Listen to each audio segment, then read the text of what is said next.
네, 안녕하세요. 이번 시간에는 현대암호학 개요 두 번째 시간에서 다룰 내용 중에서 지난 시간에 다루지 못했던 그 완전 안전성에 대한 개념, 그리고 원타임 패드 암호 알고리즘, 그 다음에 의미론적 안전성, 이 세 가지 내용에 대해서 마저 다루도록 하겠습니다. 네, 그럼 지금부터는 우리가 그 공격자 모델 이전의 안전성에 대해서 조금 개념적인 차원에서 말씀을 드렸는데 이제 그것을 좀 엄밀하게 정의를 하는 단계로 넘어가도록 하겠습니다. 그래서 우리가 첫 번째로 살펴보게 될 아주 수학적인 안전성 개념인데요. 완전 안전성에 대해서 좀 살펴보고 그리고 그 완전 안전성을 달성하고 있는 일회용 패드에 대해서 알아보도록 하겠습니다. 네, 일회용 패드를 좀 이해하기 위해서 그리고 나중에 안전성 얘기를 하기 위해서 우리가 몇 가지 연산에 대해서 좀 얘기를 할 필요가 있는데 아마 대부분의 요 수업을 듣고 있는 분들은 요 연산에 대해서 아마 이해는 하고 있을 거라고 생각이 듭니다. 하지만 몇몇 그 사람들 같은 경우에 그 암호학에 대해서 별로 다른 기초가 없이 좀 듣는 분들이 있어서 그 사람들을 위해서 좀 부가적인 정보로 비트 연산에 대해서 얘기를 좀 하도록 하겠습니다. 네, 비트열이라고 일단 얘기를 하게 되면은 여기서는 비트열을 우리가 정의를 할 때 0과 1로 표현된 수열이라고 얘기를 하겠습니다. 이진수로 사실 얘기를 하는 거예요. 그래서 예를 들어 보면은 뭐 0, 1, 1, 0, 1, 1, 0, 1 뭐 이렇게 되어 있는 게 바로 뭐 이진수가 될 거고요. 이런 걸 바로 비트열이라고 표시를 하겠습니다. 그리고 어떤 숫자가 n비트다라고 얘기를 하게 되면은 x라고 하는 것이 이진수로 표현했을 때 n자리 숫자가 된다는 얘기죠. 그렇죠? 그래서 0과 1이 n개로 이루어진 숫자를 우리가 n비트 숫자라고 부른다. 그래서 위에 있는 뭐 0, 1, 0, 1, 0 같은 경우에는 0, 1, 1, 0 이런 것들이 8개로 이루어지는 거죠. 그래서 8비트가 되겠습니다. 그리고 n비트라고 하게 되면 우리가 수학적으로는 이렇게 쓰기도 합니다. 네. 이게 0, 1 위에 n이 적혀 있는데 이게 0과 1이 n개가 0 또는 1이 n개가 적혀가 있는 그런 숫자들의 집합이에요. 그래서 x라고 하는 것이 n비트라고 하게 되면 이런 식으로 집합기호로 표시를 하기도 합니다. 그럼 1비트라고 하게 되면 비트열의 최소단이 되겠죠. 그러니까 딱 이진수로 표현했을 때 한 자리 숫자가 되겠죠. 그럼 0 아니면 1이 되겠죠. 결국은 0 아니면 1인 숫자를 갖다가 1비트라고 부릅니다. 그리고 1바이트를 8비트 비트열을 1바이트라고 부릅니다. 이거는 그냥 암호하고 상관없이 여기까지는 기본적인 우리가 컴퓨터에서 다루는 숫자의 포맷에 대한 얘기가 되겠습니다. 컴퓨터는 모든 문자를 비트열로 이해를 하고 처리를 합니다. 사람은 문자를 통해서 이해를 하지만은 컴퓨터 같은 경우에는 문자도 숫자화돼서 즉 비트열로 처리가 돼서 처리를 하게 되는 상황이 되는 거죠. 그래서 문자 숫자가 입력이 되게 되면은 그것을 이제 인코딩 한다고 하는데요. 부호화를 한다고 합니다. 부호화. 그래서 부호화를 하게 되고 이것이 바로 비트열이 되겠죠. 비트열로 표시가 되는 거고 이 비트열을 입력으로 받아서 뭔가 처리를 하게 됩니다. 연사해져 있는데 어떤 처리라고 보시면 되겠습니다. 그리고 그 처리가 어떤 출력값이 나오겠죠. 그렇죠? 그럼 그 출력값을 복화할 겁니다. 복화가 어떤 거냐면 여기서는 아무 알고리즘의 복화가 아니고요. 이 부호화에 대응되는 개념입니다. 디코딩이라고 부르는데 무슨 말이냐면은 우리가 문자를 어떤 숫자로 이제 바꿔주게 된 상황이었잖아요. 그런 일정한 규칙이 있는 거고 여기도 출력값이 비트열이 될 텐데 그 비트열을 문자화해 주는 게 되겠죠. 그래서 문자고 숫자가 출력이 되는 게 바로 일반적으로 컴퓨터에서 돌아가는 상황이 되겠습니다. 그래서 우리가 일반적으로 뭐 지금은 유니코드까지 돼서 되게 확장이 되어 있긴 하지만은 기본적으로는 아스키 코드를 많이 쓰죠. 유니코드의 특별한 케이스라고 이미 생각을 할 수도 있을 거고요. 그래서 우리가 문자 A라고 쓰게 되면은 여러분들 뭐 구글링에서 뭐 아스키 코드 표 찾아보면 쉽게 알 수가 있을 텐데 이진수로는 이런 식으로 표현됩니다. 컴퓨터는 A라는 것을 그냥 이렇게 인식을 하고 있는 거예요. 우리가 사람이 보기 편하게 이제 A라고 출력을 해주는 거지 컴퓨터는 그냥 이러한 값을 가지고 있는 상황이 되겠습니다. 그리고 사람이 인식하는 오라는 숫자 또 오 자체가 숫자가 아니라 문자가 되는 거죠. 우리 인식하는 건 문자니까요. 오라는 문자는 이렇게 표시가 되어 있는 거고 그러니까 컴퓨터에서 이렇게 7비트로 이렇게 적혀 있는 숫자를 디코딩을 해주게 되면은 바로 5라는 숫자로 우리가 사람이 읽을 수 있는 그러한 문자로 표시가 되게 되겠습니다. 그 다음에 비트에 대한 연산에 대해서 좀 보도록 하겠습니다. 배타적 논리합에 대해서 얘기를 하려고 하는데요. XOR라고 부르죠. Exclusive OR라고 부르기도 하고 XOR라고 부르기도 하는데 우리 현대아마 강의에서 그냥 XOR라고 그냥 부르도록 하겠습니다. 표시는 네, 더하기에 동그라미를 쓴 이런 표시로 부르죠. 그래서 우리가 이걸 XOR 연산이라고 보통 얘기를 합니다. 비트 단위로도 XOR 연산을 할 수도 있고 비트 단위라고 하면은 한 비트 숫자 1 아니면 0이 되겠죠. 그들 사이에 연산을 정의를 할 수도 있고 비트열 뭐 n비트열이면은 1, 0이 막 n개가 적혀있는 숫자가 있을 텐데 그 숫자들 사이에서도 XOR 연산을 정의를 할 수가 있습니다. 일단 비트 단위 XOR 규칙을 보게 되면은 연산은 뭐 비트 단위니까 0 또는 1 혹은 0 또는 1 이 두 숫자 사이에 그 연산이 되겠죠. 그럼 나올 수 있는 경우가 총 4가지입니다. 그래서 0하고 0하고 XOR한 거는 0이 될 겁니다. 그 다음에 0하고 1하고 XOR한 거는 1로 해주고 1하고 0을 XOR 해준 것도 1이 되겠습니다. 그 다음에 1하고 1하고 XOR 해준 것도 0으로 정의가 되겠죠. 그래서 이렇게 이 연산이 정의가 됩니다. 그래서 두 숫자, 비트 숫자가 들어오게 되면은 이 규칙에 따라서 이제 연산이 이루어지게 되는 거죠. 그럼 이 연산을 곰곰이 살펴보게 되면은 어떤 거하고 비슷하냐면은 0을 짝수로 생각을 하고 1을 홀수로 생각하는 거하고 비슷한 연산이라고 볼 수가 있어요. 무슨 말이냐면은 0이 짝수라고 했으니까 짝수인 숫자하고 짝수인 숫자 이게 00이 되겠죠. 이 0이 나왔었는데 짝수인 숫자하고 짝수인 숫자가 더하게 주게 되면은 짝수가 나오죠. 그렇죠? 그래서 0으로 그냥 대응이 되는 거죠. 그 다음에 짝수하고 홀수하고 더하게 되면은 그 숫자는 뭐가 되나요? 네, 홀수가 됩니다. 그래서 짝수는 0이었고 홀수는 1이었죠. 홀수가 1이니까 1로 이렇게 생각을 할 수가 있어요. 그 다음에 홀수하고 짝수도 똑같은 경우가 될 것이고 마지막 홀수하고 홀수하고 더하더라도 더하게 되면 짝수가 나오죠. 그렇죠? 그래서 홀수 같은 경우는 1이고 1이고 짝수 0 이렇게 표시가 되겠습니다. 그래서 뭔가 홀수와 짝수 그러한 숫자들 사이에 연산을 하는 거랑 비슷한 거구나 라고 이해를 할 수가 있어요. 그러니까 실제로 이거를 조금 더 우리가 앞에서 배웠던 걸로 생각을 해보게 되면은 어떤 수를 2로 나눈 나머지들의 공간에서의 연산이다 라고 생각을 할 수도 있어요. 우리가 모드 2 공간이 되겠죠. 쓰기로는 우리가 보통 이렇게 쓸 텐데 짝수라고 하는 것은 2로 나눈 나머지가 0이 되겠죠. 그렇죠? 홀수라고 하는 것은 2n 플러스 1 꼴로 생겼을 테니까 2로 나눈 나머지는 1이 될 겁니다. 그렇죠? 그래서 짝수는 0으로 표시를 하고 홀수는 1로 표시를 할 수가 있다는 거죠. 모드 2 연산을 생각을 했었을 때. 그래서 5의 경우는 2로 나눈 나머지가 1이죠. 그래서 1 이렇게 표시가 될 거고 120 같은 경우에는 2의 배수가 될 테니까 0으로 표시가 될 겁니다. 그래서 지금 여기 있는 짝수 홀수 연산과 뭐 0 아니면 1에 대한 연산을 갖다가 생각을 해보게 되면 요 중간에 연결을 시켜주게 되는 것이 바로 모두 2 연산이 되게 된다는 거죠. 그래서 사실 우리가 위에서 배웠던 XOR 연산 자체가 바로 모두 2 연산이다 라고 하는 것을 알 수가 있습니다. 요거는 지금 말씀을 드렸습니다.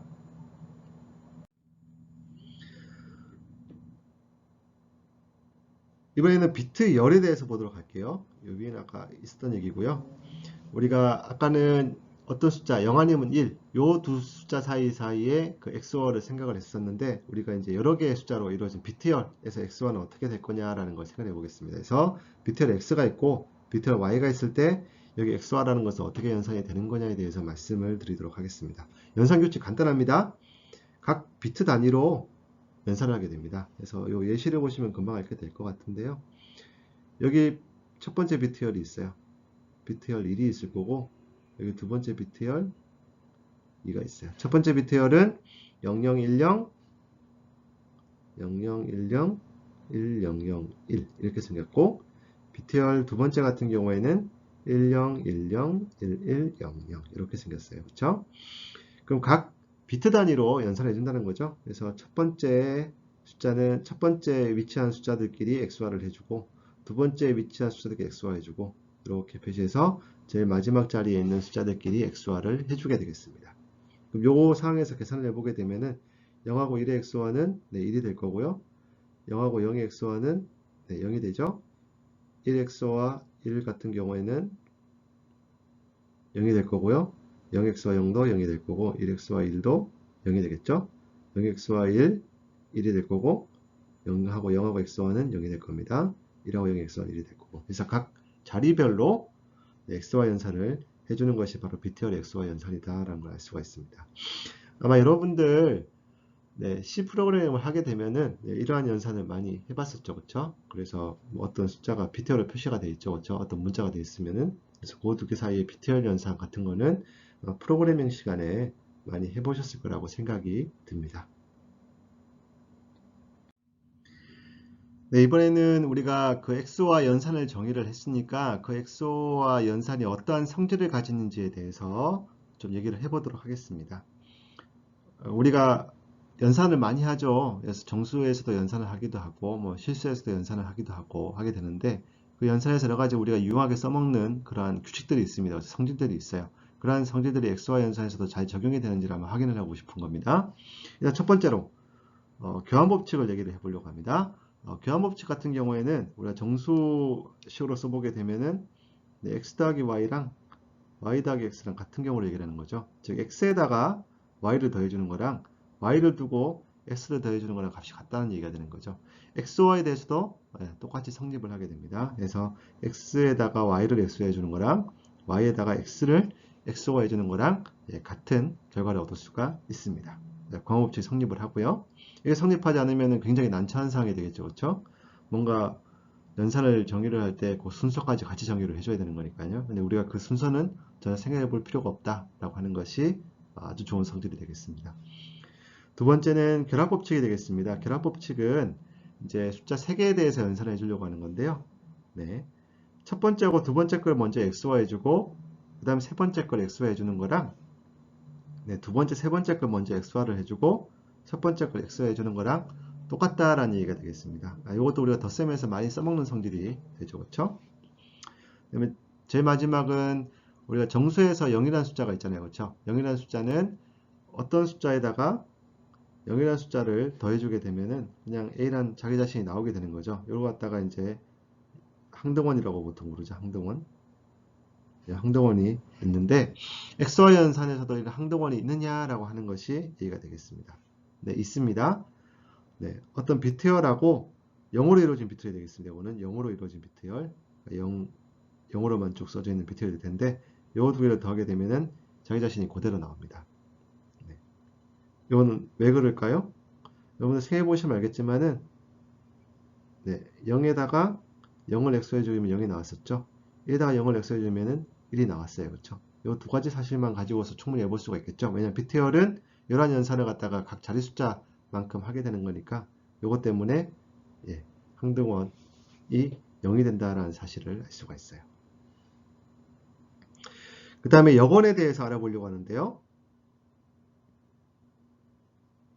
아래에 있는 얘기가 바로 여건에 대한 얘기가 되겠습니다. 무슨 얘기냐면은 자기 자신에 대한 x와는 0으로 이루어진 비트열이 된다는 거죠. 쉽게 말해서 여건이라고 하면 빼기하고 같은 성질이 되겠습니다. 우리가 어떤 정수에서 생각을 해보게 되면은 a에다가 a를 빼게 되면은 0이 되는 거죠. 그렇죠? 네. 우리가 보통 마이너스 a라고 이제 쓰게 되는 거잖아요. 그렇죠? 사실 마이너스 a가 어떤 의미로 쓰게 되는 거냐면은 이것이 a의 여건이다.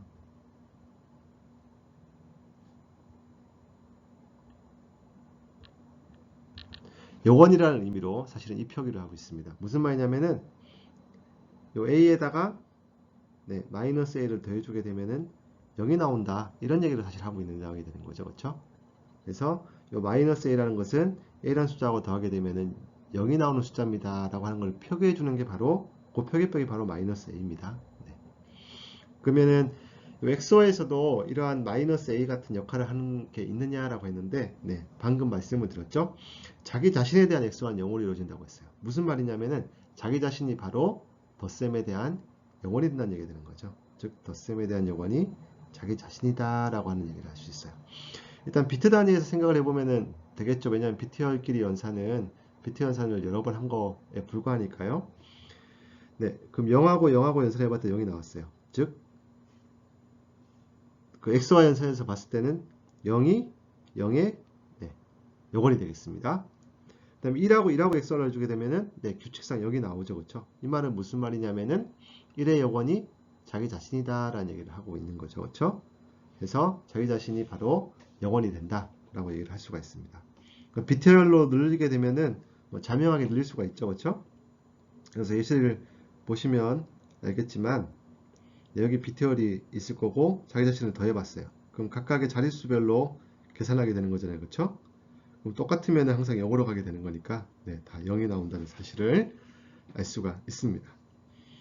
그러면 우리가 어떤 걸 할 수가 있냐면은 네, 1차 방식 푸는 것 같은 이항에 대한 성질을 생각해낼 수가 있어요. 그래서 x하고 y하고 z는 예, 다 지금 비트열입니다.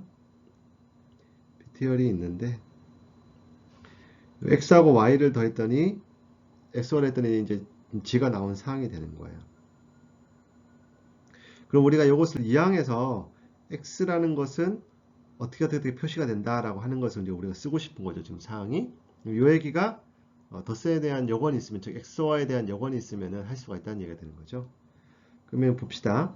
양변에다가 요거는 양변에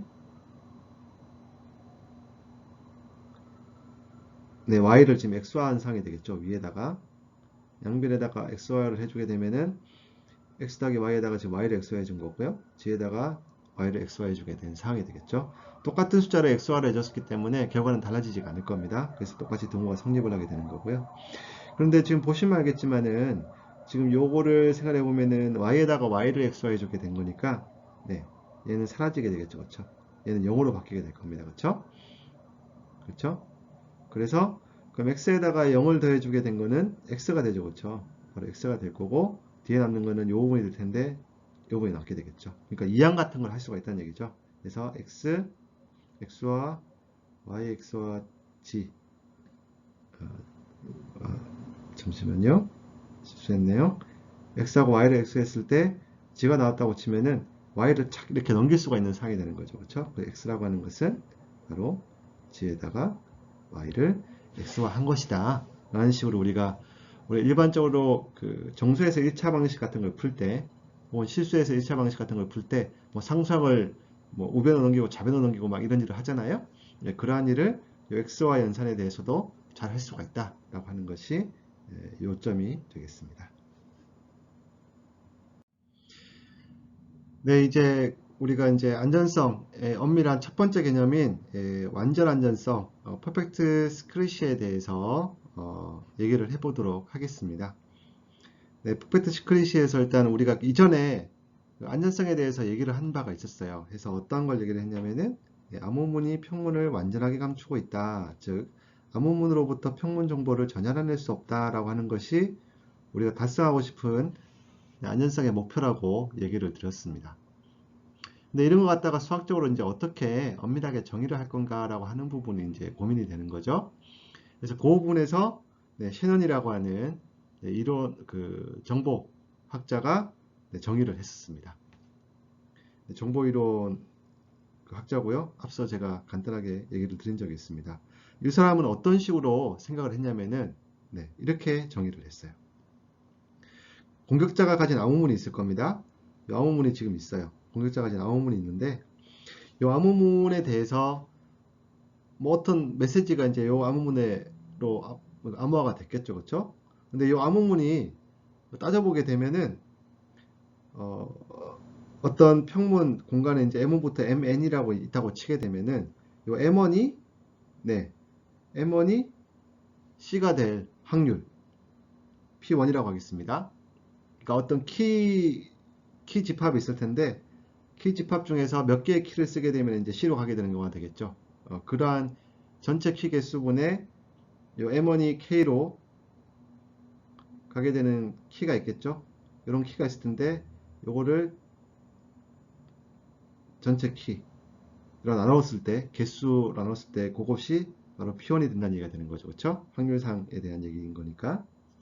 그 다음에 마지막 평문 MN에 대해서도 MN이 어떤 키에 대해서 이제 C가 갈 거예요. 어떤 키가 있을 거예요. 키가 있을 텐데 이 키를 전체 키 개수가 될 겁니다. 이렇게 바꾸는 개수가 있을 거고, 이걸 바꾸는 개수가 있겠죠. 이렇게 계산해 봤더니 PN이 나왔어요. 그렇게 되겠죠. 이걸 다 계산해 봤더니 다 같은 거예요. 그 말은 무슨 말이냐면은, 어떤 C가, 어떤 공격자가 암호문 C를 가지고 있다고 쳤었을 때, 그 암호문 C로부터 이 암호문 C가 어디서 왔었을까를 공격자에 추출을 해보고 싶은 거겠죠. 근데 그게 M1으로 왔을 확률도 있는 거고, 다른 그 N으로 왔을 확률도 있는데, 모든 평문에 대해서 올 확률이 다 같은 거예요. 그러면은 공격자 입장에서는 이 암호문이 도대체 어디서 온, 어떤 평문으로부터 만들어진 암호문인지 전혀 알아낼 수가 없죠. 왜냐하면 모든 이 암호문이 복화가 됐을 때 그 평문 공간에 있는 모든 평문으로 가게 될 확률이 똑같으니까요. 그러니까 이 암호문은 어떠한 평문이라도 될 수가 있는 상황이 되는 거죠. 그렇죠? 그래서 0000이라는 평문으로부터 온 암호문일 수도 있고, 쭉 다가가지고 다일로 구성된 평문 1111로부터 오게 된 암호문일 수도 있는 거죠. 그 뭐 차이가 있다고 치면, 여기서 0으로만 구성된 평문으로부터 왔을 확률이 굉장히 작다라고 하면은, 이제 공격자 입장에서는 그러한 평문은 제어를 시킬 수가 있을 텐데, 지금 다 같은 상황이기 때문에 공격자가 할 수 있는 유일한 길은 뭔가요? 이 상황에서 찍는 수밖에 없습니다. 그래서 그냥 이 암호문은 이 평문으로부터 왔을 거야 라고 찍는 수밖에 없는 상황이 되는 거죠. 왜냐하면 모든 경우가 똑같은 확률이 되는 거니까 공격자에서는 뭐 할 수 있는 방법이 별로 없습니다. 그래서 네, 이런 식으로 쉐이라는 사람이 수학적으로 완전한 안전성이라는 개념을 정립을 했었습니다. 그럼 요를 조금 더 구체적으로 이제 수학적으로 좀 정리를 좀 해보도록 하겠습니다. 일단 우리가 암호 시스템에 대해서 조금 다시 한번 더 기술을 하도록 할게요. 그래서 암호 시스템 파이라고 하겠습니다. 이 파이라고 하는 것은 키 공간 K가 있을 거고요. 메시지 공간 M이 있을 거고, 암호 공간 C가 있을 거예요. 그 다음에 우리가 세 개의 알고리즘으로 구성되어 있다고 했었죠. 그래서 키 생성 알고리즘, 젠이라고 부르겠습니다. 암호 알고리즘 E가 있을 거고, 보코 알고리즘 D가 있을 거예요. 근데 그 암호 알고리즘 파이가 완전한 안전성을 가진다라고 했을 때 이게 정의가 되겠습니다. 이제 정의가 될 텐데요. 밑에가 바로 정의가 될 거고요. 그래서 정의를 보게 되면은, 네, 첫 번째, 두 메시지 M하고 M' 있어요. 임의입니다. 그러니까 우리가 임의의 M의 M''을 끄집어낸 거예요, 지금. 그러니까 모든 메시지상을 다 생각을 해야 되는 겁니다. 임의 메시지상 M하고 M' 있을 때, 그리고 임의 암호문 C가 주어졌어요. 네, 암호문관에서 C 하나를 선택을 한 겁니다. 그래서 다시 말씀을 드리자면은, 이 평문 공간에서 임의로 M하고 M'을 선택을 한 거고요. 이 암호문 공간에서 지금 이 암호문 C를 선택을 한 거예요. 그러면은 어떤 얘기를 하고 싶냐면은, M이 C로 암호화될 확률하고 M'이 C로 암호화될 확률이 같다라고 하는 것이, 네, 신원의 퍼펙트 시크릿의 정의가 되겠습니다. 그럼 얘를 조금 더 수학적으로 써보게 되면은, 네, M이 C로 되는 암호화가 될 테니까요. 어떤 키 K가 있겠죠. 그래서 이 KM이 C가 대로 C로 암호화하는 키도 있을 거예요. 그러한 키 개수하고 M'을 C로 보내게 되는 요 키가 있을 텐데, 로 암호화하는 키 개수가 있을 거예요. 요 두 개의 키 개수가 같을 때 어떤 값이 있겠죠. n으로서 같을 때 퍼펙트 시크릿을 가진다라고 얘기를 하게 되겠습니다. 그 말은 무슨 말이냐면은, 랜덤하게 선택한 키에 대해서 어떤 키에 대해서 m이 C로 가게 될 확률, C로 암호하게 될 확률하고 요 m'이 C로 암호하게 될 확률이 같아지게 되는 상황이 되는 거죠. 네. 그래서 이런 식으로 완전한 안전성, 퍼펙트 시크릿을 정의를 할 수가 있겠습니다. 앞서 봤던 사실은 요 그림을, 네, 수학적으로 지금 써본 거에 지나지 않습니다. 그렇죠? 요 M1이 C로 가게 되는 키들의 집합이 있을 텐데 몇 개가 이렇게 있겠죠? 뭐 MI가 있다고 치면은 MI가 C로 암호화시키게 되는 키들이 몇 개 있을 거예요. MN이 C로 가게 되는 키 개수가 몇 개 있겠죠. 그렇죠? 요 키 개수가 다 같게 되는 거예요. N으로서. 그렇죠? 이게 다 같기 때문에 이 확률이라고 하는 것은 전체 키 집합분의 전체 키 개수분의 n이 될 테니까요. 이것도 n 나누기 전체 키 개수가 되겠죠. 이 두 개가 똑같은 값이 될 수밖에 없겠죠. 왜냐하면 요에는 위에 n 값이 지금 같은 사항일 테니까요. 그래서 이런 사항이 되기 때문에 이런 사항을 예, 그 완전한 안전성이라고 부른다라고 정의를 할 수가 있겠습니다. 네, 이번에는 그 아주 유명한 알고리즘이죠. 원타임 패드에 대해서 좀 얘기를 해보도록 하겠습니다. 네, 원타임 패드라는 알고리즘은 요 버넴이라는 사람이 1917년도에 고안을 했습니다. 요 아래에 있는 네, 요 사람이 이제 버넴이 될 거고요. 요 암호 알고리즘은 신기하게도 요 굉장히 안전하기 때문에 냉전 시기 미국하고 러시아 당시 소련이 되겠죠. 소련 사이에 한 라인을 통한 통신 암호화에 사용이 되었었습니다. 그러니까 미국의 대통령하고 소련의 그 당시 최고 그 저기 권력자는 이제 아마 서기장이라고 제가 알고 있는데 그 대통령하고 서기장 사이에 통신을 할 때 비밀 통신을 할 때 요 버넴의 원타임 패드가 사용이 됐습니다. 왜 이게 사용이 됐을까? 굉장히 그 아주 비밀스러운 정보가 왔다 갔다 했을 텐데 얼마나 이게 안전하길래 비밀스러운 정보를 쓰는데 사용이 됐었을까라는 게 생각이 될 텐데요. 바로 1940년대에 앞서 말씀을 드렸던 셔넌이라는 사람이 퍼펙트 시크릿이라는 개념을 이제 창안을 했고요. 그걸 정의를 했었죠. 앞 슬라이드에서 우리가 정의를 했었습니다. 그래서 요 채널이 버넴의 원타임 패드를 딱 들여다보니 바로 퍼펙트 시크릿을 이 암호 시스템은 가진다라고 하는 것을 바로 증명을 했습니다. 그래서 이건 더 이상 뭐 더 안전할 수 없는 암호 시스템이기 때문에 우리가 달성할 수 있는 최고의 그 안전성이기 때문에 바로 그 이유로 바로 미국하고 러시아 사이에 암호화 통신을 하는데 사용이 되지 않았나 하는 생각이 듭니다. 네, 원타임 패드가 퍼펙트 스크래치를 가진다고 했으니까 뭔가 굉장히 복잡하게 생겼을 것 같은데요. 전혀 그렇지가 않습니다. 앞서 우리가 비트열 연산을 배웠었는데 원타임 패드는 그 비트열 연산으로만 구성이 된 아주 심플한 암호 시스템이 되겠습니다.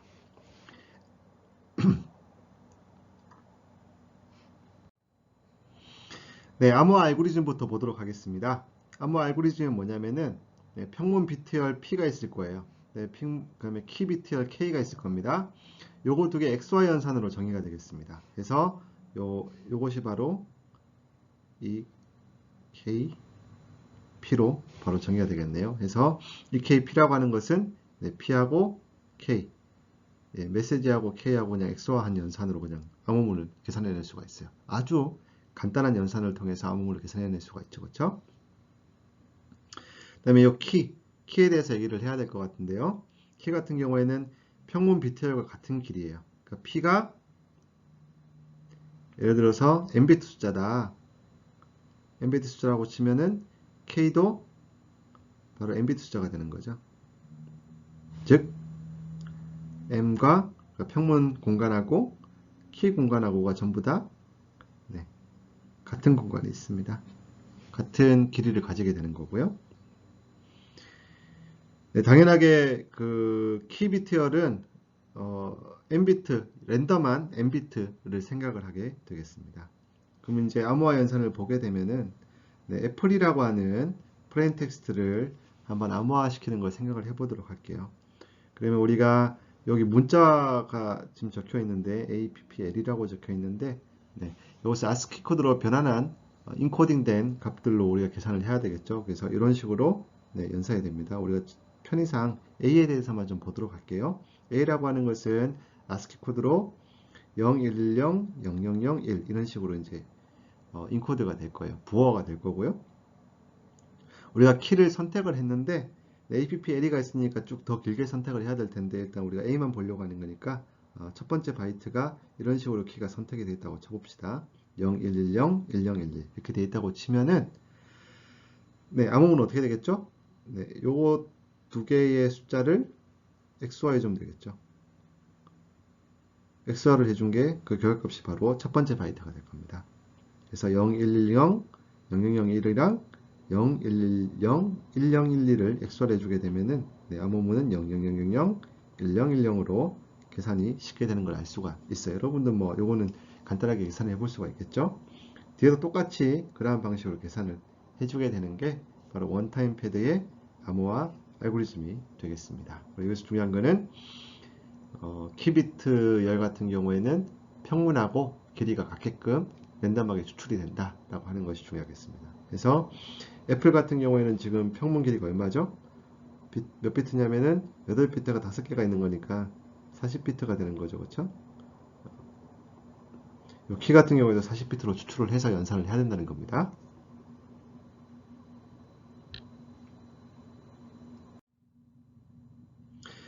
네, 암호화를 살펴봤으니까 복화가 어떻게 되는지를 알아보도록 할게요.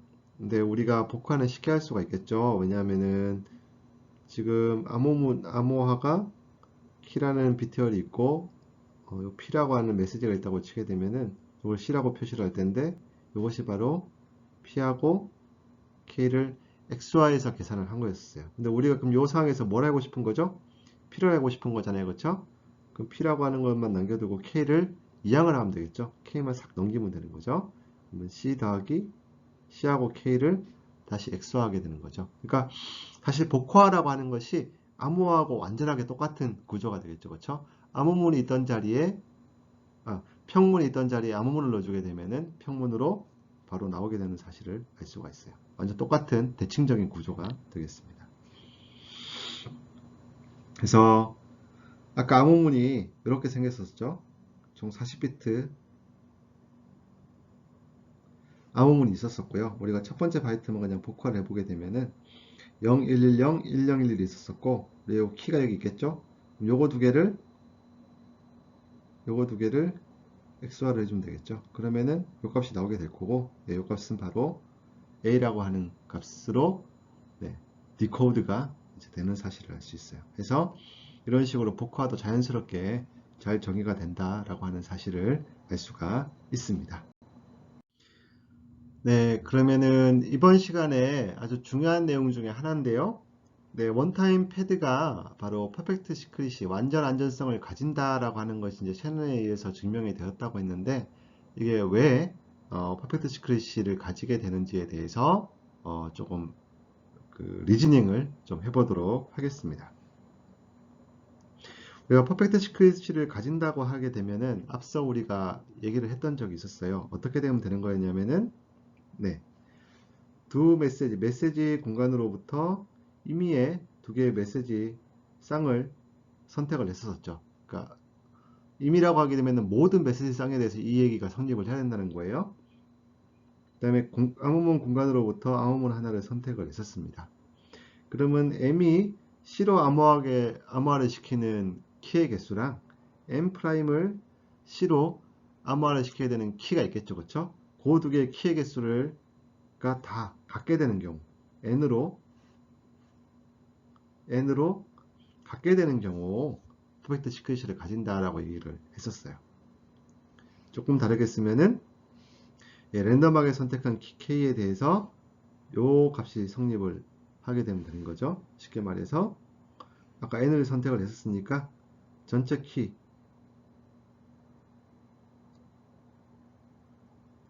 개수 분의 n으로서 요 값이 다 같겠죠. 그렇죠?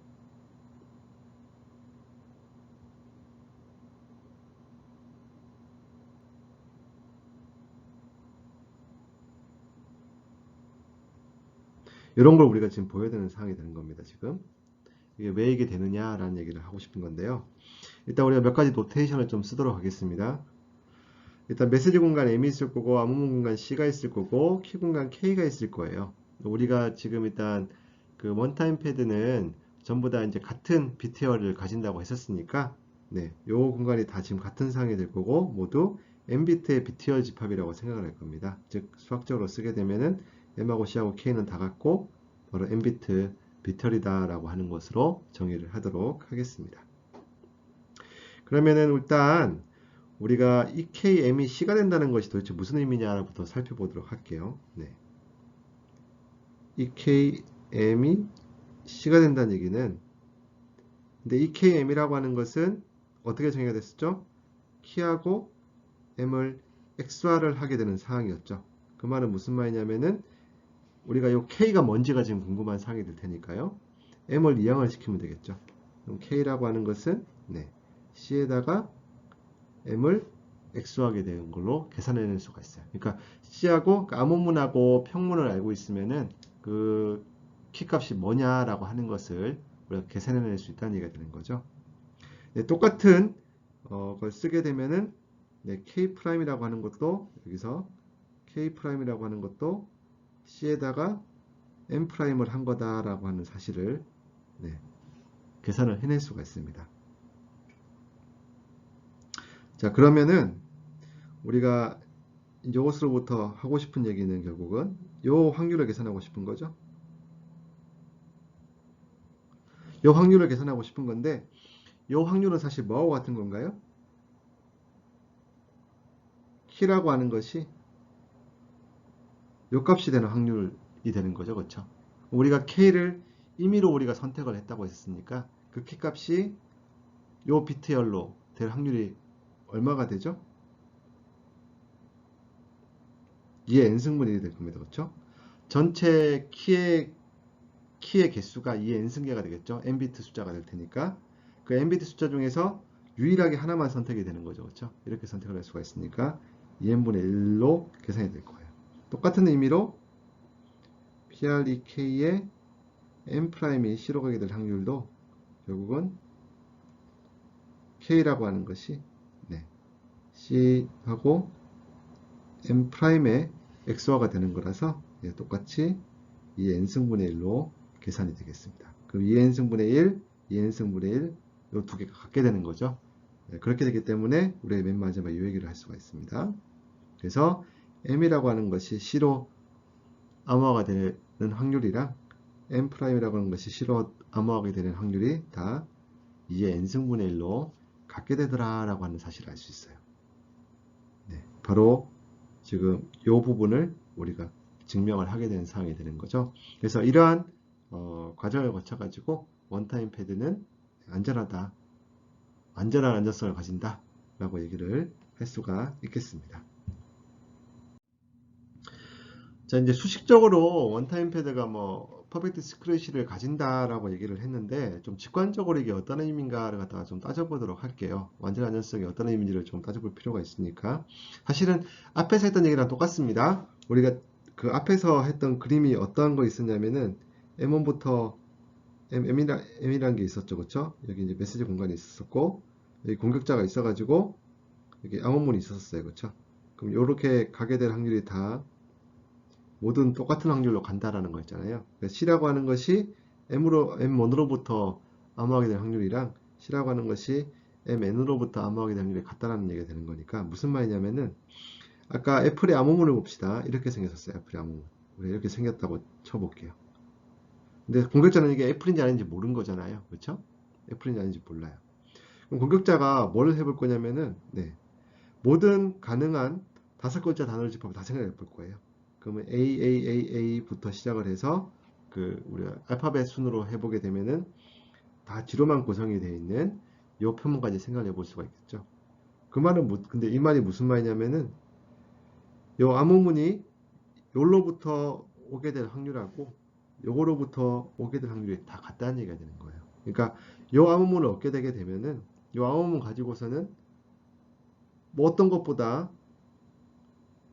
애플이라고 치게 되면은 이 애플이 다른 문자들보다 조금 더 이거일 확률이 커야 되는데 전혀 그렇지가 않다는 얘기죠. 심지어 여기 서울이라고 하는 좀 말이 되는 단어도 있어요, 지금. 그러니까 요 암호만 보게 되면은 이게 애플로부터 왔는지 서울로부터 왔는지 5글자에 또 좀 의미 있는 단어도 있겠죠. 그러한 단어로부터 왔는지 전혀 우열을 가릴 수가 없습니다.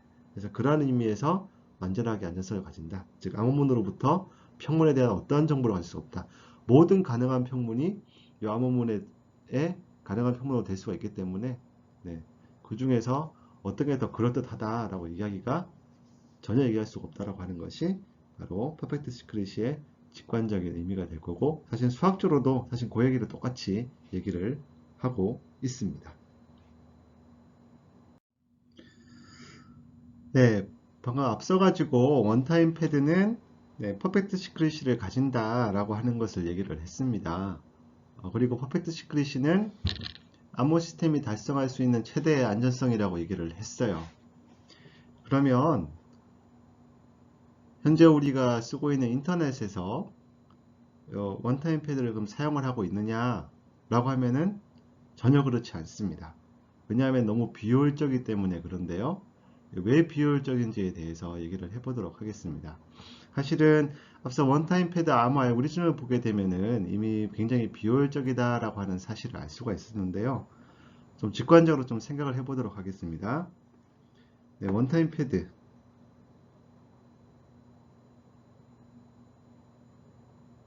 를 생각을 해보게 되면은 메시지 공간이 있었어요. 메시지 공간이 0과 1로 구성이 된 n비트 숫자라고 생각을 했습니다. 근데 키도 0과 1로 구성된 n비트 숫자라고 얘기를 했었어요. 그 말은 무슨 말이냐면은 여기 m이 굉장히 길게 있을 겁니다. 굉장히 길게 있을 텐데 키도 굉장히 길게 있어야 하는 얘기가 되는 거죠. 그쵸? 이 말은 무슨 말이냐면은 이제 사실은 우리가 퍼펙트 시크릿을 가지는 모든 암호 시스템이 이러한 성질을 만족을 한다라는 사실을 알고 싶은 건데 이 얘기예요. 메시지가 예를 들어서 우리가 파일이라고 치고 그게 100GB라고 생각을 해봐요. 그럼 키도 100GB가 돼야 한다는 거죠. 현실적으로 사용하기 불가능합니다. 그죠? 왜냐면은 우리가 파일 하나 암호하는데 파일 크기만큼의 키가 필요하다고 하면은 그 키를 저장할 방법이 없는 거죠. 그죠? 여러분들 우리가 실제로 사용하는 AES 같은 경우에는 키 길이가 굉장히 짧아요. 128비트가 됐을 때도 있고 192비트, 뭐 256비트 이런 식으로 세 가지의 키를 쓰고 있는 상황이 되는데 굉장히 짧죠. AES 같은 경우에는 파일 크기가 뭐 1TB가 된다 치더라도 키 길이는 128비트, 뭐 192비트, 256비트 중에서 선택을 해서 사용을 하게 됩니다. 이 정도가 돼야지 효율적이라고 얘기를 할 수가 있겠죠. 왜냐하면 어쨌든 키 공간을 갖다가 적게 사용하는 게 굉장히 중요하니까요. 그래서 어떤 디바이스에다가 키를 갖다가 파일 크기만큼 키를 저장을 해놓는다고 치면은 키를 관리할 방법 자체가 없습니다. 그래서 비효율적이게 되는 거죠. 되도록이면 짧은 키, 고정된 길이의 짧은 키 가지고서 암호화를 할 수가 있을 때 그 암호 시스템을 쓸 수가 있어요. 그런 의미에서 봤을 때 원타임 패드는 비효율적이라고 얘기를 하게 되는 거죠. 그러면 실제로 원타임 패드가 이렇게 된다는 건 이미 이해를 하고 있는데 그럼 원타임 패드라서 그런 거냐 아니면 원타임 패드가 갖고 있는 퍼펙트 시크릿이라는 성질 때문에 그런 거냐라고 하는 건 중요하겠죠. 그렇죠? 셔넌이라는 사람이 퍼펙트 시크릿을 정의를 하고 난 다음에 퍼펙트 시크릿을 가지는 그 성질을 만족하게 되면은 무조건 메시지 길이만큼의 키 길이가 필요하다라는 사실을 증명을 하게 됩니다. 그래서 그 부분에 대해서 간단하게 말씀을 드리도록 하겠습니다. 그래서 암호 시스템 파일을 생각을 할 거예요. 똑같이 키 공간 K가 있을 거고 메시지 공간 M이 있을 거고 암호 공간 C가 있을 겁니다. 그 다음에 키 생성과 암호 알고리즘, 복호 알고리즘 이렇게 세 가지가 구성이 되어 있어요. 그리고 우리가 하나의 표기를 쓰게 될 텐데요. 앞으로도 많이 쓰게 될 표기입니다. 어떤 집합이 있을 거고 집합을 우리가 정의를 하게 되고 집합에다가 양쪽에다가 이렇게 일직선을 갖다가 긋게 되면은 수직선을 긋게 되면 이 말은 무슨 말이냐면은 집합 전체 원소의 개수를 얘기를 할 거예요.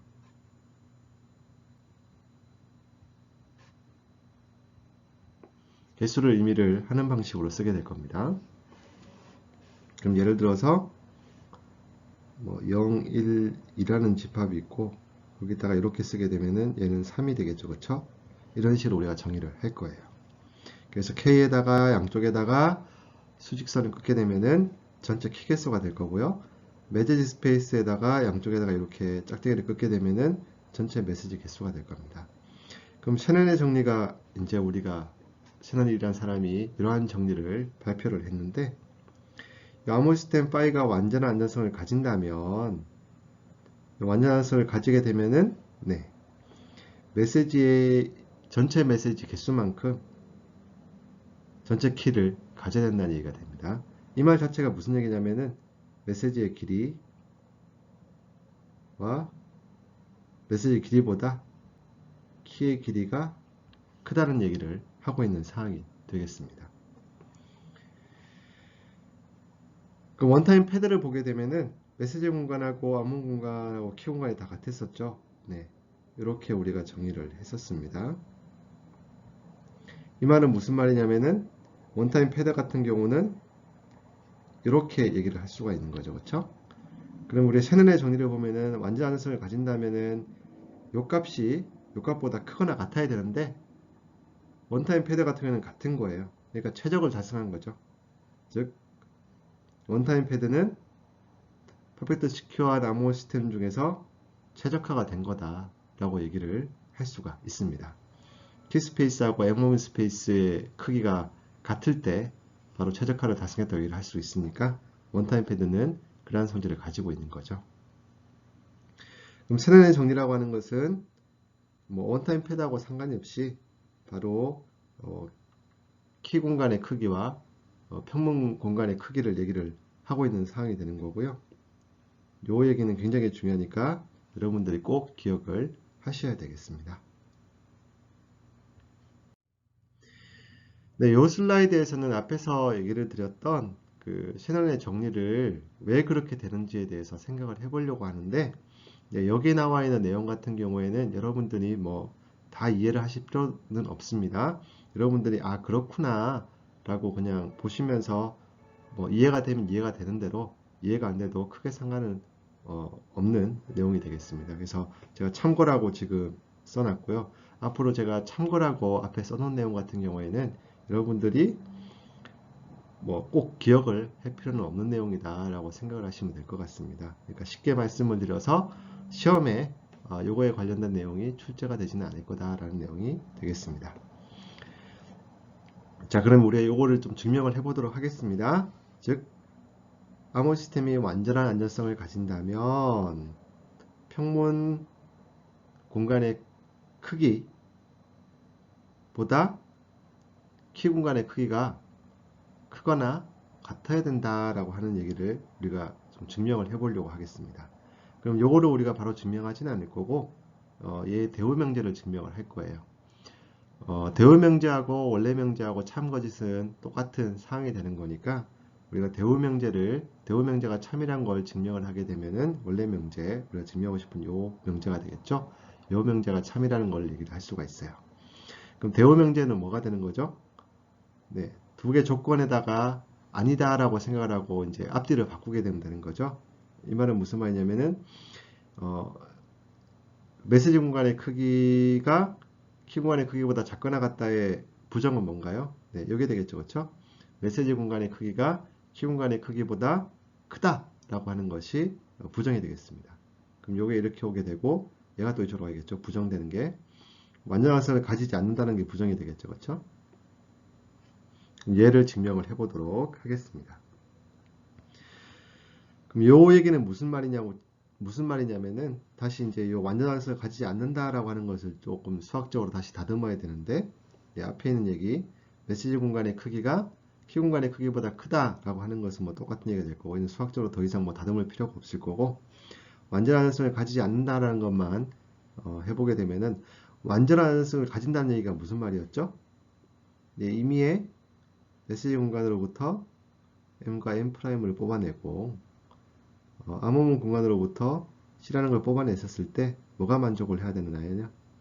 뭐가 만족을 해야 되는 거였냐면은 네, M을 암호한 게 C가 나올 확률하고 M'을 암호한 것이 C가 나올 확률하고 지금 같아야 된다는 얘기가 바로 그 완전한성을 가진다는 거의 정의였죠. 그럼 이걸 완전한성을 가지지 않는다는 얘기는 이게 다르다라고 하는 것만 보이면 되겠죠. 즉 어떤 메시지상 M''에 대해서는 그리고 하나가 빠졌는데 여기에 이게 들어가야 됐네요. 어떤 암호문 C가 존재해서 이렇게 M'C라는 게 있어가지고 m이 C로 갈 확률하고 m'이 C로 갈 확률이 다르다라고 하는 것만 네, 보이면 되겠습니다. 이러한 사례를 찾아내면 되는 거죠. 그렇죠? 그러면은 우리가 이 대오명제를 증명을 하게 되는 거예요. 자, 그럼 요거를 증명할 때 우리가 뭘 증명할 거냐면 다르다라는 거를 얘기를 하고 싶은 거니까 다르게 되는 어떤 케이스만 생각하면 되는 거죠. 우리가 어떠한 케이스를 생각을 할 거냐면은 네. m이 C로 갈 확률이 어떻게든 있는 확률, 있는 사건을 생각을 할 거고 m'이 C로 갈 확률은 전혀 없는 상황을 생각할 거예요. 그럼 이거는 어떤 값을 가지는 거고 얘는 어떤 값을 가지지 않는 거, 0이 되는 거니까 0은 0이 아닌 거하고 다르게 되는 거죠. 그렇죠? 그래서 우리가 요거에 성립하는 m'' 암호문 C를 찾으면은 우리가 요 명제를 증명을 할 수가 있습니다. 앞으로 이제 요 얘기를 해보도록 하겠습니다. 그럼 우리가 첫 번째로 뭘 할 거냐면은 어떤 메시지의 M하고 K를 임의로 선택을 할 거예요. 임의로 선택할 겁니다. 그냥 선택할 거예요. 이거는. 선택을 할 거고 이 선택한 거에 대해서 요거를 계산을 할 거예요. 요 C를 지금 계산을 할 겁니다. 그럼 우리가 M하고 K하고 C는 우리가 일단 뭔가 선택을 한 거예요. 그럼 우리가 뭘 찾으면 되나요? M'이 절대로 C가 될 수 없다는 것만 보이면 되겠죠. 그렇죠? 이런 M'을 찾으면 되는 겁니다. 지금 이런 M'을 찾아보도록 하십시다. 그럼 우리가 집합 S를 좀 정의를 할 거예요. S는 뭘로 정의를 할 거냐면은 암호문 C를 가능한 모든 키로 복호한 집합이에요. 이렇게 정의가 됩니다. 그렇죠? 여기 우리가 C라고 하는 아까 앞에서 요 C죠? 요 C가 이쪽으로 올 거예요. 요 C가 이렇게 올 거고 요 C를 요 키 공간에 있는 모든 키로 복호한 그러한 집합을 생각을 할 겁니다. 네. 그러면은 무슨 말이냐면은 여기 암호문이 있을 거고요. 암호문이 이렇게 있을 거고 여기 첫 번째 키 K1으로 암호한 평문 뭐 M1이 있을 거고 쭉 가서 뭐 K N으로 복호한 MN이라는 게 있을 거예요. 뭐 이렇게 쭉 나열이 되겠죠. 그렇죠? 그런데 어떠한 케이스에서는 네, 같은 M으로 갈 수도 있어요. 같은 MI라고 하겠습니다. 어떤 K하고 K 프라임 요 K하고 K 프라임은 다릅니다. 서로 다른 키지만은 같은 그 평문으로 복호가 되는 사건도 존재하겠죠. 우리가 그런 케이스 아예 없다고 배제를 할 수는 없으니까요. 그 말은 무슨 말이냐면은 네, 요 방식이 성립을 하게 되는 거죠. 그렇죠? 지금 우리가 S라고 하는 것은 이런 집합을 생각을 하게 되는 건데 요 집합 중에서 어떤 것들은 이제 어떤 MI하고 MJ하고 같은 케이스도 있다는 얘기가 되는 거니까 네. S라는 집합의 크기를 생각해 보면은 여기 키 전체 개수보다는 작거나 같다라는 사실을 알 수가 있습니다. 만약에 각각의 키에 대해서 모든 M1하고 MN이 다 같다라고 치게 되면은 같은 상황이 되겠죠? 네, 같은 상황이 될 때 그렇지는 않아요. 좀 작거나 같다라는 얘기를 하고 있는 거고, 그 다음에 우리가 가정한 거는 네, 요 대오명제였었죠. 요게 성립한다고 했으니까 그것 때문에 요 얘기를 할 수가 있는 거죠. 네. 그래서 요거는 앞에 S의 성질로부터 나오는 거고, 요 뒷부분은 우리의 가정입니다. 가정으로부터 나오는 얘기라고 할 수가 있겠습니다. 어쨌든 지금 S란 집합이 M이라고 하는 것이 전체 평문의 공간이라고 볼 수가 있는데 S라고 하는 것은 부분 집합인데 진부분 집합이죠. 여기 어떻게든 어떤 무슨 원소가 지금 존재를 하고 있는 상황이에요. 왜냐하면 개수로 봤을 때 이 값이 더 크니까요. 그럼 우리가 여기에 속하지 않는 어떤 메시지를 가져올 거예요. 이것이 바로 M'이 되겠습니다. 그래서 지금 M에 있는 원소의 개수, 전체 메시지의 개수하고 어떤 암호문 C를 모든 키로 복호한 그렇게 해서 얻은 평문의 개수 S하고는 서로 다르기 때문에 M에다가 S를 차집합을 생각을 하게 되면은 아까 말씀을 드렸지만 여기 이렇게 네, 공집합이 아닙니다. 그렇죠? 어떤 원소든 있을 수밖에 없어요. 개수가 다르기 때문에 그럼 거기서 우리가 여기서 아까 말씀드렸다시피 M'을 선택을 할 수가 있습니다. 그럼 선택을 그거를 하면 되는 거죠. 그럼 우리가 이제 다 선택을 한 거예요. M'을 선택했기 때문에 아까 MKC 선택을 했고 내가 M'을 추가를 할 텐데 이렇게 선택을 하게 되면은 바로 우리가 보게 되는 요 성질을 만족을 한다라고 하는 것을 얘기를 하고 싶어요. 왜 그렇게 됐느냐? 밑에를 보도록 하죠. 네, 그럼 어떤 키에 대해서 요게 성립을 한다고 쳐볼게요. M'이 C로 복화가, 암호화가 된다라고 치게 되면은 이게 무슨 말을 하고 있는 거죠? 요 얘기는 무슨 말이냐면은 C를 K로 복화를 하게 되면은 M이 나온다는 얘기가 되는 거죠. 그렇죠? 요게 암호화 알고리즘의 정의였으니까요. M'이 나온다는 얘기가 되겠죠? 여기 M'이니까 이 말은 무슨 말이냐면은 M'이 S에 원소해야 된다는 얘기죠. 이 말은 M'이 S에 원소해야 된다는 얘기예요. 왜냐하면 C를 K로 복화하게 됐을 때 M'이 나왔다고 했으니까 M'이 S에 원소해야 돼요. 근데 우리가 지금 뭐였었죠? M'이라고 하는 것은 M에서 S를 뺀 거에서 고른 거예요. 이 말은 무슨 말이냐면은 M'이 절대로 S에 있을 수가 없다는 얘기가 되는 거죠. 왜냐하면은 S가 아닌 데서 우리 M'을 S 밖에 있는 여기서 우리가 M'을 골랐으니까 그런 얘기를 할 수가 있는 거죠. 그렇죠? 이 말은 무슨 말인가요? 모든 키를 가져오더라도 키 K에 대해서 C를 복화하게 되면 절대로 M'이 될 수가 없다는 얘기가 되는 거죠. 이 말은 무슨 말이죠? 바로 이 얘기가 됩니다. 그렇죠? M'을 K로 암호화를 하게 됐을 때 C가 나올 확률이 0이어야 된다는 거죠. 그렇죠? 그렇죠? 이제 그러면서 증명이 다 끝난 거죠. 아까 어쨌든 M을 K로 암호화했을 때 C가 나왔다고 했으니까 이 확률은 절대로 0은 아닙니다. 근데 우리가 M'을 지금 이 공간에서 고르게 되면은 이 M'에서 K를 암호화했을 때 C가 될 확률은 0이 되는 거죠. 그렇죠?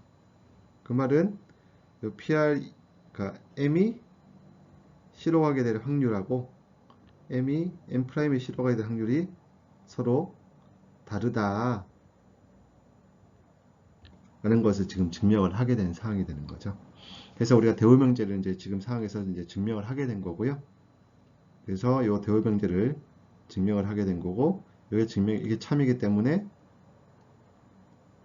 원래 명제인 요 명제도 이제 참이 되게 되는 거죠. 이게 바로 셰넌의 정리였죠. 원래 명제가. 그래서 셰넌의 정리가 성립한다는 걸 알 수가 있어요. 그래서 암호 시스템이 포인트 시크릿을 가지게 되면은 평문의 길이만큼 키의 길이를 우리가 저장을 해야 되기 때문에 비효율적이다라는 사실을 우리가 알 수가 있게 되었습니다. 셔넬이라는 사람이 이제 퍼펙트 시크릿을 개념을 창안을 하면서 원타임 패드를 봤더니 퍼펙트 시크릿을 만족을 했는데 퍼펙트 시크릿을 가지는 암호 시스템을 곰곰이 따져보게 되니까 굉장히 비효율적이다라는 얘기를 아주 멋있는 정리로 지금 얘기를 했다는 것을 알 수가 있습니다. 네, 그럼 원타임 패드를 한번 쭉 다시 한번 서머리를 좀 해보도록 하겠습니다. 장점이 있고 지금 단점이 있는 상황이 되는데요. 장점은 매우 안전하죠. 우리가 이론적으로 달성할 수 있는 최대 안전성인 퍼펙트 시크릿을 달성을 하고 있어요. 그리고 굉장히 빠른 암묵화 연산을 지원을 하고 있습니다. 아까 보셨겠지만은 암호 알고리즘은 그냥 BTR XOR일 뿐이에요. XOR 한 번만 하면 되는 거기 때문에 굉장히 빠르게 할 수가 있습니다. XOR 연산은 여러분들 뭐 C 프로그래밍이든 뭐든 해보셨겠지만은 가장 가벼운 연산이죠. 그래서 가장 가벼운 연산 한 번만으로 암호화가 처리가 되기 때문에 굉장히 효율적이다라고 할 수 있어요. 그러니까 계산도 효율적이고 안정성도 굉장히 높은데 문제는 키죠, 키. 단점은 바로 키가 바로 문제가 되겠습니다. 키의 길이가 굉장히 길어야 돼요. 키 길이가 매우 길다. 그러니까 키 보관 문제가 생기겠죠. 키 보관 문제가 생깁니다.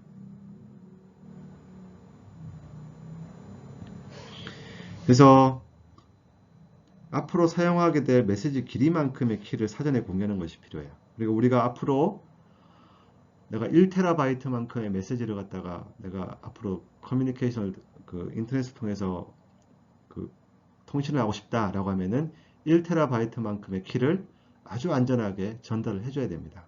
불가능한 상황이 되겠죠. 키의 사용은 원칙적으로 안 되겠죠, 그렇죠? 원래 키 길이가 1TB였다고 치면은 메시지는 절대로 2TB를 사용할 수는 없습니다. 메시지도 1TB 사용해야 돼요. 조금 더 늘리고 싶다고 치면은 그만큼의 키를 더 사전에 더 공유를 해야 되겠습니다. 네. 그 다음에 이 두 개는 약간 부수적인 문제라고 볼 수도 있는데 키 동기화 문제가 발생을 할 수도 있어요. 키 동기화 문제는 무슨 말이냐면은 예를 들어서 우리가 앞으로 요만큼의 메시지를 암호화 통신을 할 거야 라고 하게 되면은 이걸 한 번에 하지는 않겠죠. 어떤 경우 요만큼 하고 그 다음에 요만큼 하고 맨 마지막에 요만큼 하는 게 필요할 거예요. 그럼 키도 그 전에 사전에 나눠 가졌겠죠. 키도 있을 거예요. 키 길이하고 지금 메시지 길이가 같은데 메시지를 요만큼을 보냈다고 치면은 키도 요만큼을 사용해야 되겠죠. 그럼 다음번에는 요 다음 키를 사용할 거다라고 하는 이런 식으로 이제 사용을 했음이라고 표시를 해야 될 거예요.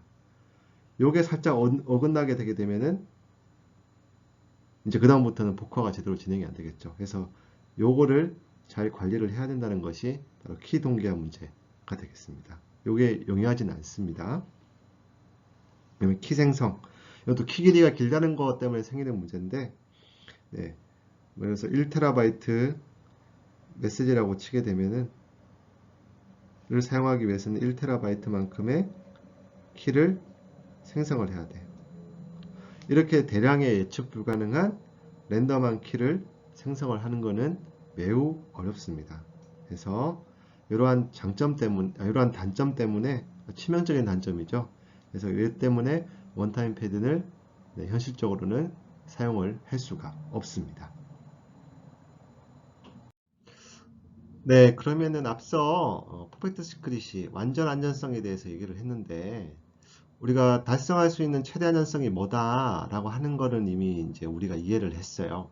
근데 불행하게도 완전한 안전성을 달성하는 암호 시스템은 사실상 사용을 할 수가 없다라는 다소 맥빠지는 사실까지 우리가 지금 이제 직면을 하게 되었습니다.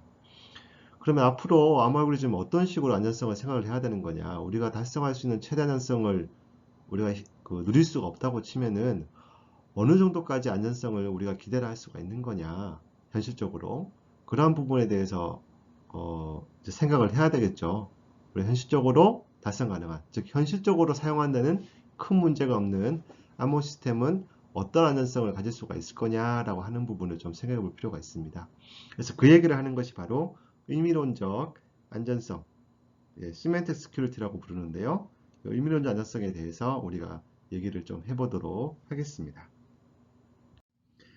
네, 앞서 말씀드렸다시피 현실적으로 퍼펙트 시크릿을 가지는 암호 시스템을 사용하는 것은 불가능하다라고 하는 것을 알게 되었어요. 자, 그러면은 퍼펙트 시크릿에서 공격자가 도대체 어떠한 공격자인지를 다시 한번 고민을 좀 해보는 것이 필요해요. 무슨 말이냐면은 공격자의 계산 능력을 우리가 좀 따져보려고 합니다. 퍼펙트 시크릿에서 어떠한 공격자의 계산 능력까지를 생각을 하고 있는 건지. 근데 퍼펙트 시크릿에서는 계산 능력이 무제한인 공격자를 가정을 하고 있어요. 이게 무제한입니다, 지금. 어떤 의미에서 무제한이라는 얘기냐면은 아주 효율적으로 밑에 두 개를 할 수가 있어요. 무슨 얘기냐면은 모든 키에 대해서 모든 메시지를 암호화할 수 있어요. 예. 여기 키 집합이 있고 메시지 집합이 있는데 예. 여기에 모든 키, 여기 있는 모든 암호문에 대해서 평문에 대해서 암호문을 계산해낼 수가 있어요. 그러니까 그 키 길이가 아무리 길더라도 그리고 메시지가 아무리 길더라도 순식간에 암호문을 계산해낼 수가 있다는 거죠. 심지어 모든 평문과 모든 키에 대해서 그 짓을 다 할 수가 있어요. 즉, 퍼펙트 시큐리티에서는 그 공격자의 컴퓨팅 파워, 즉 연산 능력이 그 정도 레벨까지 된다라고 하는 것을 가정을 하고 있습니다. 그러한 공격자에 대해서도 안전하다라고 하는 것이 퍼펙트 시큐리티에서 하고 있는 얘기가 되는 거죠. 비슷한 얘기로 모든 키에 대해서 모든 암호문을 복호할 수가 있습니다. 네. 그래서 모든 키와 모든 암호에 대해서 평문을 계산해낼 수가 있어요. 아무리 많더라도 순식간에 해낼 수가 있습니다. 즉, 퍼펙트 시크릿은 굉장히 아이디얼한 그 공격자를 생각해낼 수가 있는 거예요. 그러니까 우리가 생각할 수 있는 최악의 전지전능한 신과 같은 그런 공격자를 생각을 한 거고, 그런 신과 같은 공격자가 있다 손 치더라도 영어문은 우리가 달성하는 최대의 안전성이다 라고 하는 것을 얘기를 하고 있는 거죠. 그런데 현실적인 공격자는 계산 능력이 제한이 되어 있습니다. 왜냐하면 공격자도 쓸 수 있는 연산 능력에 한계가 있는 거죠. 그렇죠? 뭐 세상에 있는 모든 컴퓨터를 다 갖고 와서 계산을 하더라도 어쨌든 계산 능력에는 한정이 있는 겁니다. 그죠? 신이 아니죠, 공격자가. 자, 그러면은 우리가 이제 생각해볼 여지가 생기는 거죠. 포베트 시크릿에서는 신과 같은 계산 능력을 가진 공격자를 생각을 했었는데, 현실 세계에서는 그렇지는 않다. 현실 세계에서는 뭐 복화를 하는 사람, 암호화를 하는 사람, 이런 사람들과 비슷한 능력을 가진 공격자가 존재할 수밖에 없는 거죠.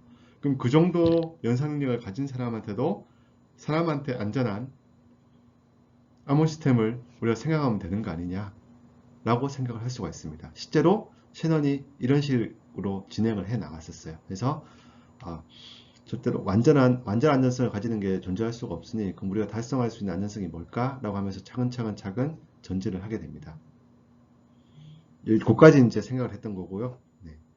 뒷부분에서 정리하게 될 아주 그 엄밀한 그 공격자 및 엄밀한 그 안전성에 대한 정의는 나중에 1980년대 이때 이제 나오게 되겠습니다.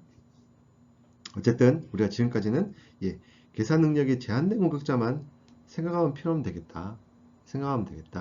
현실적으로. 요거를 뛰어넘는 공격자는 현실 세계에 존재할 수가 없고 앞으로도 절대로 존재할 수가 없다라는 걸 우리가 이미 알고 있으니까요. 그래서 앞으로는 요 계산 능력이 제한된 공격자만 생각을 하도록 하겠습니다. 그러니까 우리가 암호 시스템을 생각을 하게 되면은 앞으로는 요 케이스에 대해서만 생각을 할 거예요. 그림에 나와 있는데 요 큰 능력자가 굉장히 큰 데서 굉장히 작은 우리와 같은 능력을 가진 그러한 공격자만 생각하면 되겠다, 현실적으로 라는 것이게 되겠습니다. 그래서 의미론적 안전성 개념이 이제 나왔는데요.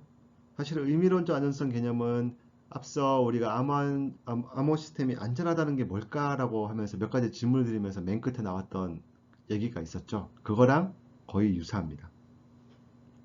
우리가 앞서 살펴봤던 안전한 암호화를 생각을 했었는데 그 안전한 암호화는 뭐였었죠? 암호문이 전혀 없는 상황에서 어떤 공격자가 있어가지고 마음대로 어떤 얘기를 하게 될 거예요. 그 다음에 암호문을 가진 상태에서 어떤 공격자가 그 암호문에 접근을 해서 어떤 얘기를 하게 될 거예요. 그러면 그 두 얘기가 딱 들었었을 때 요게 암호문이 없는 상태에서 마음대로 지어낸 얘기인지 암호문이 있는 상태에서 이렇게 뭔가 정보를 가지고 한 얘기인지 전혀 구분이 안 간다 라고 하게 되면 안전하다라고 얘기를 했었잖아요. 그렇죠? 시메트 스큐리티가 바로 이러한 개념을 생각을 하고 있습니다. 안전한 암호화에서는 이제 암호문의 유무에 따라 생각을 했었는데 시메트 스큐리티에서는 이제 평문으로부터 출발하게 됩니다. 굉장히 중요한 개념이니까 여러분들 주의 깊게 살펴봤으면 좋겠습니다. 개념은 이렇습니다. 첫 번째 주요 개념이 될 거고요. 두 메시지가 있어요. M0, M1이 있을 거고 이거를 암호화했습니다. 암호화를 했을 때 이 암호문이 M0로부터 어떤 C0를 만들었고 M1으로부터 어떤 C1을 만들었어요. 그럼 요거를 갖다가 그냥 C라고 해가지고 제가 어떤 사람한테 던져줬어요. 이 사람이 딱 봤었을 때 요게 C0인지 C1인지 즉 M0로부터 만들어진 암호문인지 M1으로부터 만들어진 암호문인지를 구분할 수가 없다라고 하는 것이 바로 의미론적 안전성에서 달성하고 싶은 안전성 목표가 되겠습니다. 이 말은 무슨 말이냐라고 하게 되면은 M0를 암호해서 한 암호문이 있겠죠. 요 C0가 있을 겁니다. 요 C0에 접근한 공격자하고 M1을 암호한 암호문, 요 C1이 있겠죠. 공격자는 요 두 개에 대해서 접근을 했는데 공격자가 C0로부터 얻은 암호문, C0를 통해서 얻은 정보랑 C1을 통해서 얻은 정보랑 차이가 거의 없다라는 게 되는 거죠. 그러니까 MZ하고 M1이 분명하게 서로 다른 메시지인데 그 메시지로부터 계산된 암호문 또 다르겠죠. 그 암호문이 서로 다름에도 불구하고 얻은 정보가 비슷하다. 즉 평문을 구분을 못한다는 얘기가 되는 거죠. 그래서 이러한 단계가 되면은 안전한 거 아니냐라고 사람들이 생각을 했습니다. 그래서 차이가 거의 없다는 것이 수학적으로 뭐냐라는 건데 무시할 만하다라고 얘기를 하는 거고요. 무시할 만하다고 얘기하는 거는 이제 수학적으로 조금 더 정의를 해야 되는데 저희 이 과목에서는 그 정도까지는 제가 정의를 할 필요는 없어서 그냥 굉장히 차이가 작다라고 하는 것만 우리가 생각할 수 있는 것보다 훨씬 작다라고 하는 정도만 이해를 하시면 될 것 같습니다. 네, 그럼 임의론자 안전성을 이제 수학적으로 조금 정의를 해보도록 하겠습니다. 개념적으로는 말씀을 드렸었어요. MZ하고 M1이 있고 이 두 개로부터 각각의 암호문을 만들었는데 두 암호문에서 얻을 수 있는 정보의 양이 차이가 없다라는 거였었죠. 엄밀하게 정의를 하기 위해서 게임이란 것을 정의를 합니다. 네, 게임이 어떠한 게임이냐면은 밑에 있는 그림이 바로 얘기를 하고 있는데 네, 우리가 애드벌서리가 공격자예요. 공격자를 애드벌서리라고 보통 부릅니다. 챌린저라고 있는데 챌린저는 도전자예요. 이 도전자는 뭘 도전하고 싶은 거냐면은 요 암호 알고리즘이 안전하다라고 하는 것을 도전하고 싶은 거예요. 그리고 애드벌서리는 요 암호 알고리즘은 안전하지 않다라고 하는 것을 얘기를 하고 싶은 공격자가 되겠습니다. 그럼 뭘 해주는 거냐면은 이 공격자가 두 개의 메시지를 선택을 해요. M0, M1을 선택을 해요. 애드벌서리가 선택을 하는 거니까 애드벌서리한테 유리한 쪽으로 메시지를 선택을 하겠죠. 그렇죠? 그런 M0과 M1을 선택을 할 거예요. 그리고 그것을 네, 이 도전자 챌린저한테 보내게 됩니다. 챌린저가 M0하고 M1을 지금 가지고 있는 상황이 되겠죠. 그럼 챌린저는 뭘 하게 되냐면은 어떤 B라는 값을 선택을 할 거예요. 0 또는 1인 값이 될 거고 0을 선택할 확률도 2분의 1이고 1을 선택할 확률도 2분의 1이에요. 그러니까 동전을 던져가지고 앞면이 나오면 0이라고 치는 거고 뒷면이 나오면 1이라고 치는 겁니다. 동전을 던져가지고 B값을 계산을 했어요. 그럼 뭘 하냐면은 MB라고 하는 평문을 암호문으로 바꿀 거예요. 그러니까 만약에 B값이 0이라고 치면은 M0를 암호하게 되는 거고 B값이 1이라고 치게 되면은 M1을 암호하게 되는 겁니다. 그래서 그 암호문을 네, 다시 애드벌서리에게 보내게 될 거예요. 그럼 애드벌서리는 C라는 값을 알게 되겠죠. 애드벌서리는 뭘 하고 싶냐면은 이게 M0로부터 만들어진 암호문인지 M1으로부터 만들어진 암호문인지를 판단하고 싶어요. 애드벌서리가 한참을 고민을 하겠죠. C를 보고 나서. 그리고 본인이 이제 M0하고 M1을 알고 있는 상황이 될 거니까 막 이제 고민할 겁니다. C하고 MZ를 놓고 고민을 해보게 될 거고 C하고 M1을 놓고 막 고민할 거예요. 그러면 이제 둘 중에서 그래 M0로부터 왔을 확률이 더 큰 것 같아 라고 하면서 그렇게 되면 제로란 값을 던지게 될 거고 M1이랑 걸로부터 C라고 만들어질 확률이 더 큰 것 같아 그럼 1을 보내게 될 거예요. 그래서 애드벌서리 아웃풋은 B'이라고 하는 값을 정의할 겁니다. B'도 역시 0 또는 1의 값을 가지게 되겠죠. 0 또는 1의 값인데 애드벌서리가 생각하기에 원래 B가 요 값이었을 거야 라고 하는 것을 보내게 되는 거죠. 그럼 챌린지가 보게 되는 겁니다. B하고 B'이 같으냐 다르냐를 판단하게 돼요. B하고 B'이 같게 되면은 네, 공격자가 승리를 하는 겁니다. 왜냐하면은 어떠한 평문으로부터 암호문을 만들었는지를 맞췄으니까 승리를 하게 되는 거죠. 그러니까 안전하지가 않은 거예요. 원래 안전해지려고 치면은 이거는 2분의 1의 확률로 승리를 해야 되겠죠. 그렇죠? 그러니까 왜냐하면은 애드벌서리가 할 수 있는 최대가 그 찍는 것밖에 없으니까요. 암호문으로부터 아무 정보가 없기 때문에 야, 이게 M0로 M1에서 왔는지 난 모르겠다. 그냥 두 개 그냥 나도 동전 던지게 해가지고 동전 나오는 값으로 그냥 리턴을 하겠다라고 하는 게 되겠죠. 그럼 여러 번 해봤었을 때 네, 맞추게 될 확률이 2분의 1이면은 애드벌서리가 아무 정보가 없기 때문에 네, 공격에 성공을 못하는 거고 2분의 1보다 크게 되면은 그 맞추게 될 확률이 더 크게 되면은 애드벌서 승리하게 되는 거죠. 그 말은 어떤 정보가 새고 있다는 얘기가 되는 거죠. 그렇죠? 암호문으로부터 어떠한 평문이 있는지가 정보가 있는 상황에서 있기 때문에 애드벌서리가 더 높은 확률로 어떤 값을 리턴할 수가 있기 때문에 그 상황에서는 A의 승리가 될 겁니다. 일단 B하고 B'이면 A의 승리가 될 거고 아니면 C의 승리가 될 거예요. 이런 여러 번 막 반복을 할 겁니다. 그러면 A가 승리할 확률이 2분의 1이면은 안전한 거예요. 근데 2분의 1보다 크다. 그러면은 안전하지 않은 거죠. 애더버서리가 더 높은 확률로 맞출 수가 있으니까요. 그래서 이런 식으로 되게 되면은 네, 이론적으로 안전하다고 얘기를 합니다. 그래서 모든 공격자 A에 대해서 B하고 B'의 값이 2분의 1과 거의 유사하게 되면은 암호 시스템은 이론적으로 안전하다라고 얘기를 하게 됩니다. B하고 B'이 같게 될 확률이 0이면 제일 안전한 거 아닌가요? 라고 생각할 수도 있는데 B하고 B'이 0이라는 얘기는 항상 에드벌서디가 챌린지가 B를 선택하면은 1을 선택하면 에드벌서 0을 선택했다는 얘기고 챌린지가 0을 선택하면 에드벌서가 1을 선택했다는 얘기니까 에드벌서디가 생각하기에 아 내가 고른 거에 반대값을 선택하면 되겠구나 라고 해서 이제 그렇게 던져내 주면 되겠죠. 그럼 항상 갖게 되는 거죠. 그렇죠? 그래서 2분의 1이 딱 되는 순간이 제일 안전한 순간이다 라고 얘기를 할 수가 있겠습니다. 네, 이렇게 해서 임의론자 안전성을 이제 정리를 하게 되는 거고요. 여기서 이제 중요한 것은 에드벌서리의 연산 능력이 예, 그 어느 정도 한계가 있는 그 공격자다라고 하는 것이 중요하겠습니다. 공격자 같은 경우에도 여기 뭐 컴퓨터 장비가 있긴 한데 컴퓨터 장비가 특수하지 않고 우리가 사용하고 있는 그냥 그런 컴퓨터 몇 대를 더 들고 있는 상황 정도에서 뭔가 공격을 할 수 있는 상황이라고 할 수 있는 거죠. 그래서 C하고 M0, 뭐 C하고 M0하고 M1하고 C를 가지고 있었을 때 컴퓨터를 막 돌려보게 됐을 때 얻을 수 있는 최대 정보 가지고서 뭔가 이제 아웃풋 B'을 던지게 되는 거고요. 퍼펙트 시크릿에서는 이게 무한한 능력을 가진 머신이었는데 여기서는 유한한 능력을 가진 머신이라고 하는 것이 중요한 얘기가 되겠습니다.